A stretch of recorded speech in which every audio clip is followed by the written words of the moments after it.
నమస్తే తెలుగు రాజ్యంకి స్వాగతం. నేను మీ సంధ్య. సమాజంలో నేర ప్రవృత్తి అనేది రోజుకు రోజు పెరిగిపోతుంది.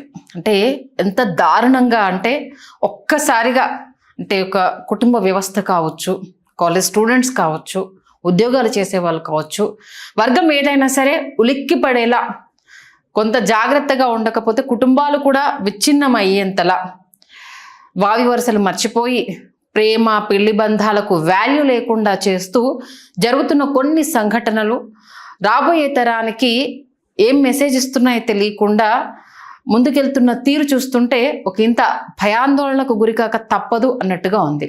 ఒక ఇన్సిడెంట్ మర్చిపోయేలోపు ఇంకో ఇన్సిడెంట్, అది కనుమరుగయ్యేలోపు ఇంకొకటి. అంటే విషయాలు పాతపడుతున్నాయి తప్పితే నేర ప్రవృత్తిలో కొత్తదనంతో ఇంకా కొత్త పుంతలు తొక్కుతూ అంటే ప్రపంచాన్ని ఆశ్చర్యపరుస్తున్నారు అన్నా కూడా తప్పులేదేమో. అలాంటి ఇన్సిడెంట్ ఈ మధ్యకాలంలో ఒక కుక్కర్లో ఉడకబెట్టిన ఇన్సిడెంట్ కావచ్చు, భర్తకు మంది చంపేసి మళ్ళీ ఏమి ఎరగనట్టు నిల్చున్నది అది కావచ్చు, భార్యను వదిలించుకోవడానికి ఆమె చచ్చిపోతూ ఉంటే చూస్తూ ఇంకా ఎంకరేజ్ చేసిన సంఘటనలు కావచ్చు. ఇలా ఒక్కటేంటి చెప్పుకుంటూ పోతే ఈ మధ్యకాలంలో జరిగినవి కోకొల్లలు. మొన్న రీసెంట్గా హైదరాబాద్లో వైష్ణవి హత్య. ప్రేమించి పెళ్లి చేసుకొని తల్లిదండ్రుల నుంచి పోరు ఎక్కువైందని అదనపు కట్నం కోసము ఆశపడి గర్భిణి తనలో ఒక ప్రాణాన్ని నిలుపుకొని రేపటి రోజు కొండంత ఆశతో తన జీవితాన్ని తీసుకెళ్లాలనుకున్న ఆమెను అతి కిరాతకంగా చంపిన ఉదంతం. అది మరొక ముందే మరొక ఉదంతం. గాజువాకలో మౌనిక ఇన్సిడెంట్కి సంబంధించి నిన్నటి వరకు చిలువలు పలవలుగా మీడియాలో చాలా కథనాలు చూసాము. అంటే పోలీసులు ప్రెస్ మీట్లు పెట్టేంత వరకు జరిగే ఇన్సిడెంట్ ఒకలా ఉంటుంది, ప్రెస్ మీట్ పెట్టిన తర్వాత ఒకలా ఉంటుంది అనడానికి బెస్ట్ ఎగ్జాంపుల్. ఒక రెండు కుటుంబాల్లో ఇది అంటే వాళ్ళు చేసిన తప్పిదాలకు ఒక శిక్ష అనుభవించాలి, కానీ అది ప్రాణమే ఖరీదు కాదు. అది మౌనికదైనా సరే, మనోజ్దైనా సరే, వైష్ణవిదైనా సరే, ఇంకెవరిదైనా సరే, మీ క్షణికావేశాలకు కోర్స్ మీరు ఇబ్బందులు పడే ఉండొచ్చు, ఏదన్నా అవ్వచ్చు, కానీ దానివల్ల అటు ఒక ప్రాణం పోయి ఆ కుటుంబానికి ఒక విషాదం అయితే నువ్వు నీ జీవితాన్ని జైలు పాలు చేసుకొని రేపు బయటకు వచ్చినాక సమాజంలో ఎదుర్కొన్న వివక్ష నీకు జీవితాంతం ఒక నరకము. అంటే ఎటువైపు వెళ్తున్నారు, ఎందుకు చివరికి హత్యే అంటే పరిష్కారం అనే దిశగా ఎందుకు ఆలోచిస్తున్నారనే తెలియదు. ఎందుకంటే నేవీ ఆఫీసర్ మనోజ్ చాలా క్లియర్ కట్గా మౌనికను చంపడానికి ప్రిపేర్ అయ్యే ఆమెను ఇంటికి పిలిపించుకొని ఆవిడని చంపాడు అనేది క్లియర్. ఒక్కసారి ఏంటి అనేది నిన్న పోలీసులు చెప్పిన వివరాల్లోకి ఒక్కసారి వెళ్తే 2021లో మౌనికకి మనోజ్కి డేటింగ్ యాప్ ద్వారా పరిచయం ఏర్పడింది. కలుసుకున్నారు, ఆల్మోస్ట్ వాళ్ళు ఇద్దరు కలిసి ట్రావెల్ అయ్యారు, 4 years వరకు లవ్ చేసుకున్నారంట. 2024కు వచ్చేసరికి ఇద్దరి మధ్య సరిపడలేదు, విభేదాలు వచ్చాయి, విడిపోయారు. ఆ తర్వాత మనోజ్ వేరే అమ్మాయిని పెళ్లి చేసుకున్నాడు, ఒక పాపను కన్నాడు. మళ్ళీ ఇప్పుడు ప్రజెంట్ వైఫ్ ప్రెగ్నెంట్, ఆ ప్రెగ్నెంట్ నేపథ్యంలో డెలివరీకి వెళ్ళింది. మళ్ళీ తర్వాత ప్రపోజల్ ఇటు మనోజ్ నుంచి వచ్చిందా, మౌనిక నుంచి వచ్చిందా ఇంకా క్లియర్గా తెలియదు. అది నిన్నటి నుంచి వినిపించిన ఊహాగానాలకైతే పోలీసులు అయితే క్లారిటీ ఇవ్వలేదు. ఎందుకంటే మౌనిక మనోజ్ని డబ్బుల కోసము చాలా వేధించింది, ఇప్పటికే తనకు చాలా ఖర్చు పెట్టాడు అనేసి. ఈ నేపథ్యంలో నువ్వు కనుక నాకు అడిగినంత ఇవ్వకపోతే నేను మీ వైఫ్కి ఫొటోస్ పంపిస్తాను అంటూ కూడా తను మెంటల్ టార్చర్ చేసింది అనేసి నిన్నటి వరకు వినిపించిన కథనాలు. పోలీసులు చెప్పిన దాని ప్రకారం అయితే మనకైతే ఇప్పటివరకు మనోజ్ అలాంటి స్టేట్మెంట్ అయితే ఏమీ ఇవ్వలేదు. మౌనిక పేరెంట్స్ అడిగినప్పుడు ఆమె కూతురికి సంబంధాలు చూస్తున్నాం అనేసి అని వాళ్ళు చెప్పారు. మరి ఆ సంబంధాలు చూస్తున్న నేపథ్యంలో మరి ఇతను ఈమెతోటే ఉండాలి అనుకున్నాడా, లేకపోతే నిజంగానే అలాంటి బ్లాక్మెయిల్ ఉదంతం ఏదైనా నడిచిందా, మరి వాళ్ళ వైఫ్కి నిజంగానే ఫొటోస్ కానీ వీడియోస్ కానీ పంపించిందా అన్న విషయంలో క్లారిటీ రాలేదు. ఎందుకంటే మనోజ్ తరపు నుంచి ఇప్పటి వరకు వాళ్ళ ఫ్యామిలీ మెంబర్స్ అంటే అమ్మ తరపు కావచ్చు, ఇటు భార్య తరపు కావచ్చు, ఎవరు ఏ ఒక్కరు కూడా పోలీస్ స్టేషన్కు రాలేదు.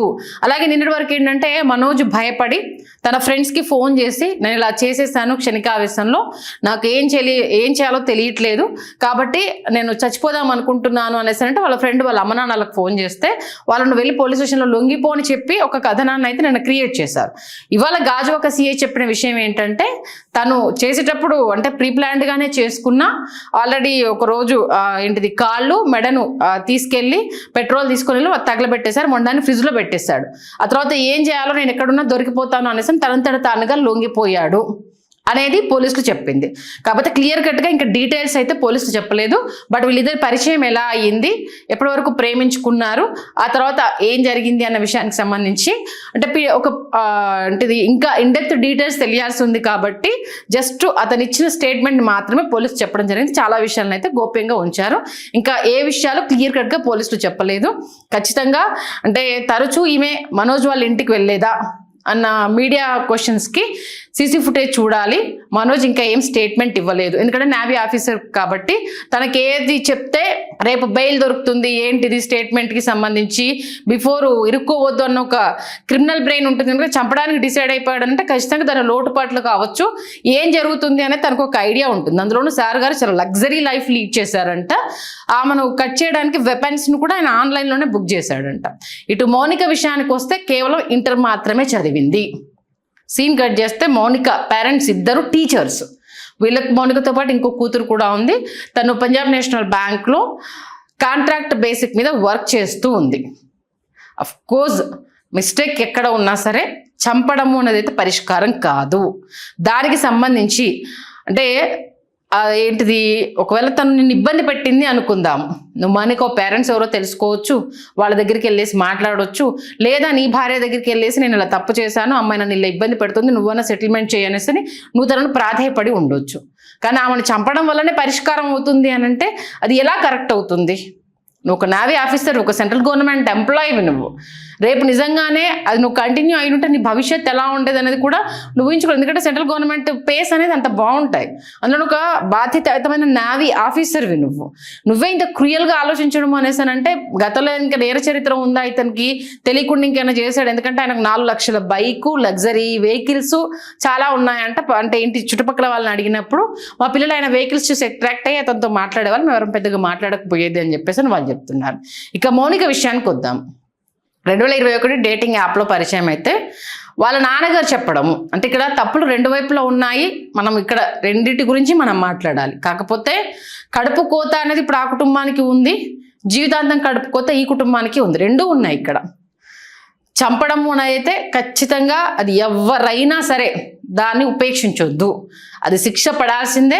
కఠినంగా ఉంటేనే ఇలాంటివి జరగకుండా ఉండేందుకు ఆస్కారం ఉంటుంది.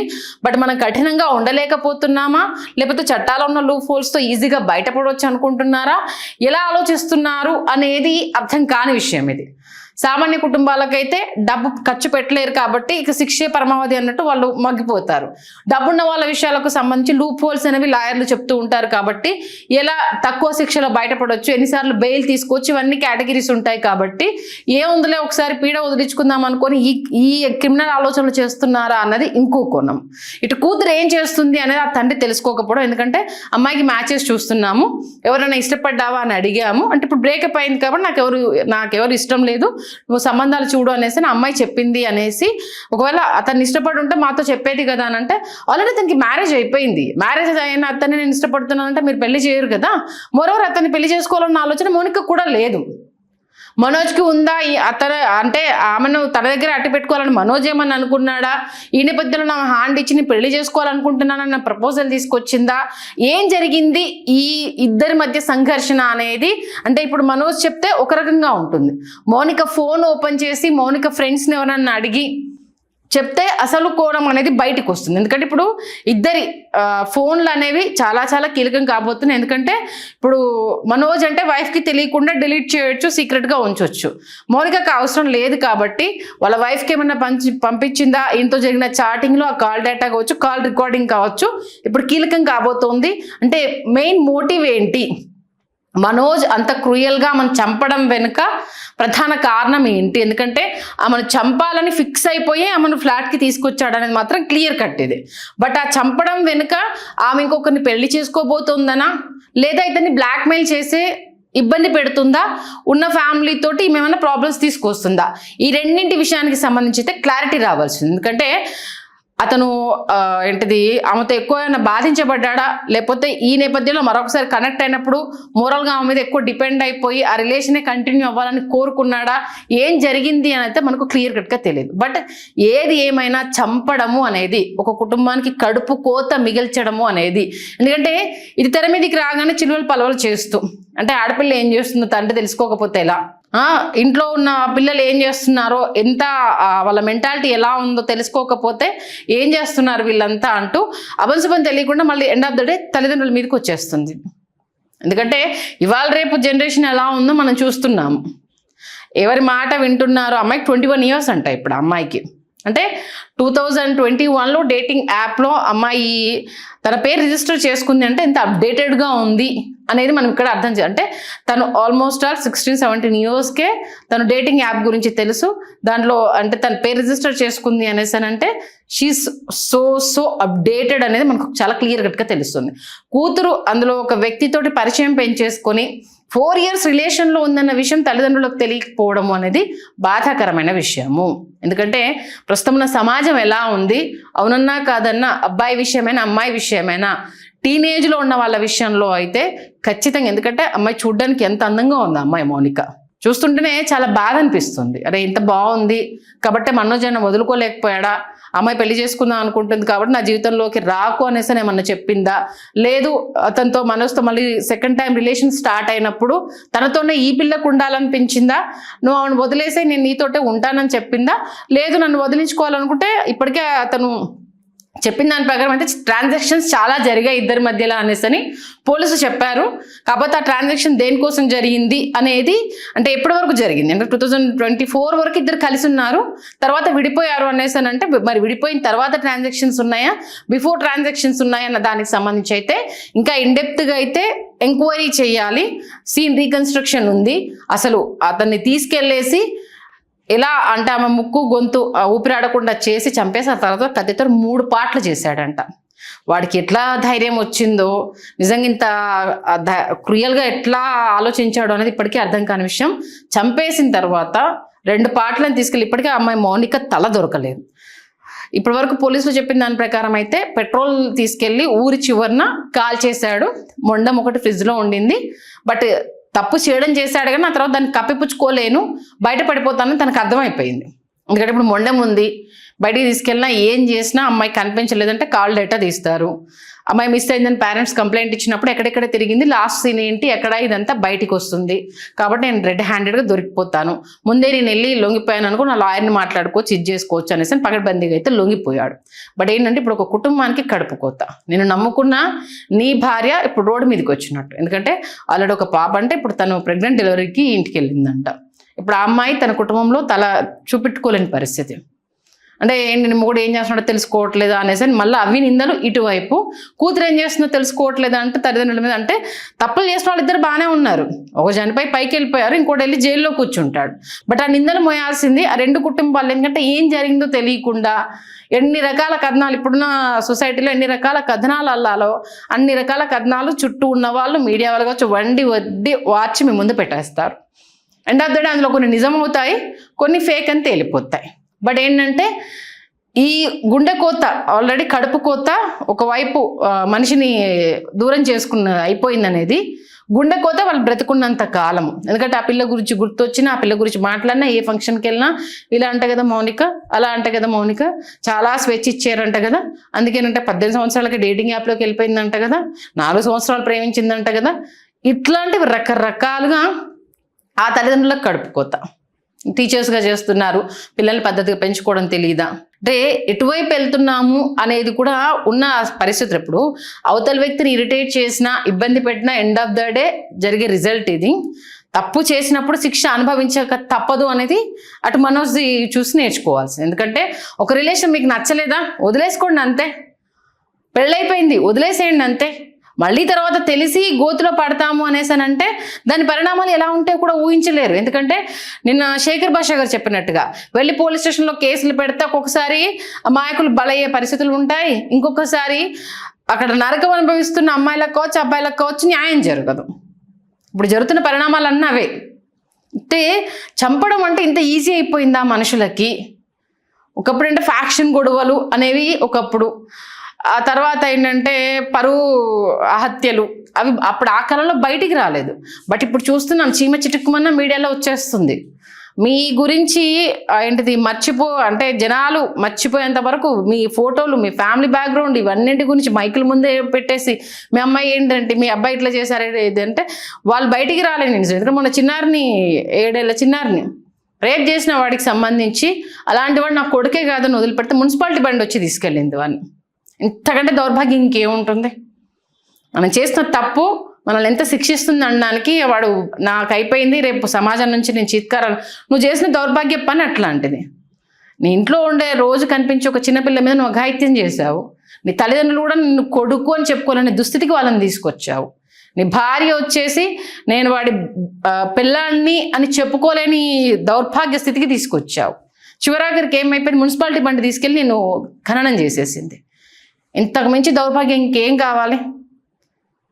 ఇది వాళ్ళు సెల్ఫ్ రియలైజేషన్ అయ్యి నిజంగానే చచ్చిపోవాలి, బతుకొద్దు ఇలాంటి వాళ్ళు సీరియస్గా. ఎందుకంటే కోట్ల పరంగా శిక్షలు మీకు ఎలాగో పడవు. ఎందుకంటే 7 సంవత్సరాలు జైలు శిక్ష వచ్చేస్తాడులే, ఏముంది తర్వాత మర్చిపోతారు, ఈ కాన్సెప్ట్లో ఉంటారు. మిమ్మల్ని మీరు శిక్షించుకున్నప్పుడే, ఇలాంటివి చేసుకున్నప్పుడే దీనికి పరిష్కారాలు దొరుకుతాయి. సౌదీ అరేబియాలో అంటే ఉరిశిక్ష ఇమీడియట్గా నేరం జరిగిందని తెలియకుండా ఉరిశిక్ష పడేసేయాలి. అలాంటి పడ్డప్పుడేనంటే మరి దిశ ఎన్కౌంటర్లు చేసిన ఎంతమంది మారారు, దిశ చట్టం తీసుకొచ్చిన ఎంతమంది మారారు? అంటే మన సమాజం పట్ల మనకే ఒక బాధ్యత ఉండాలి. నచ్చలేదు రిలేషను, వదిలేసేయండి అంతే. దాన్ని కూర్చొని మాట్లాడుకొని, నీ తప్పుంటే నువ్వు ఏం చేసుకుంటావు, తన తప్పుంటే ఏం చేసుకుంటావు, ఇద్దరు కూర్చొని మాట్లాడుకొని కూల్గా విడిపోండి. ఎందుకంటే ఇవాళ రేపు సమాజం మీ పర్సనల్ విషయాల గురించి పట్టించుకోవడానికి ఏం సిద్ధంగా లేదు. ఎందుకంటే ఎవరి పెంటలు వాళ్ళకు ఉన్నాయి కాబట్టి. దానికోసం చంపడం దాకా వెళ్తేనే మనకు సొల్యూషన్ దొరుకుతుంది అని అంటే ఎండ్ ఆఫ్ ద డే ఒకప్పుడు సంవత్సరాలు పట్టింది దొరకడానికి, అంటే ఏదో ఒకటి ఆ ఊళ్ళోనే తెలిసేది అనేది. బట్ ఇప్పుడు అలా కాదు. ఎందుకంటే మొన్న అదే చెప్పాను, నిద్ర మాత్రలు ఇచ్చి భర్తను చంపేసింది, గుండెపోటు వచ్చి చనిపోయాడు అనేసి అని లబోదిబ్బో మొత్తుకుంది. బంధువులందరూ వచ్చారు, గుండెపోటుతో చనిపోతే ముక్కులో నుంచి చెవులో నుంచి ఎందుకు రక్తం వస్తుంది, ఏదో తేడాగా ఉంది అనేసి వాడు డౌట్ వచ్చి పోలీస్ స్టేషన్కి ఫోన్ చేశాడు. వాళ్ళు వచ్చి కేసు నమోదు చేసుకున్నారు. పోస్ట్ మార్టం చేస్తే అసలు విషయం బయటకు వచ్చింది. ఎంతసేపట్లో 2 రోజుల్లో కూపీలు ఆగితే మేడం గారు ఏమేం చేశారు, చంపిన తర్వాత ఆడదాని మైండ్ ఎంత క్రూయల్గా ఉంది. మొగుడు శవాన్ని అక్కడ పెట్టుకొని పోర్ను వీడియోస్ చూసి మళ్ళీ ఏమి ఎరగనట్టు పొద్దున్నే గుండెపోటు వచ్చి చనిపోయాడని క్రియేట్ చేస్తే తెలియడానికి ఎంతసేపు పట్టింది? సింపుల్. ఇప్పుడు నేరం జరిగితే తెలుసుకోవడం చాలా చాలా ఈజీ. రేపటి రోజు ఆ కోట్ల చుట్టూ తీసుకెళ్ళేసి, ఎందుకంటే మీకు శిక్ష పడే ముందు ఇక్కడ దౌర్భాగ్య పరిస్థితి ఏంటంటే మీరు అనుభవించే శిక్ష కన్నా మీ కుటుంబాలు అనుభవించే శిక్ష చాలా పెద్దది. ఇక్కడ అది కదా బాధించే విషయము.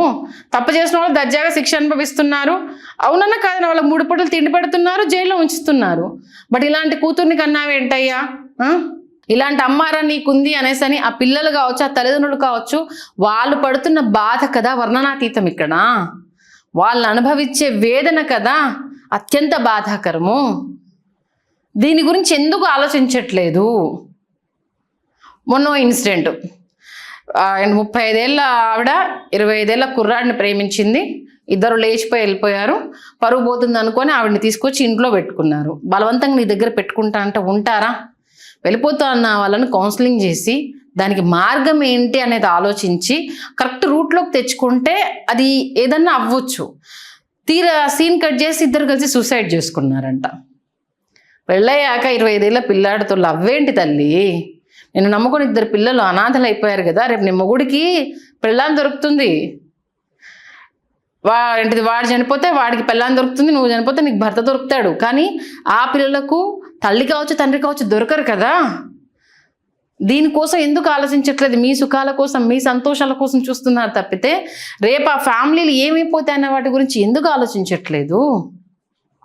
కాబట్టి ప్లీజ్, ఏదన్నా జరిగింది అన్నప్పుడు మీకు నచ్చలేదా, లేచిపోయి వెళ్ళిపోండి.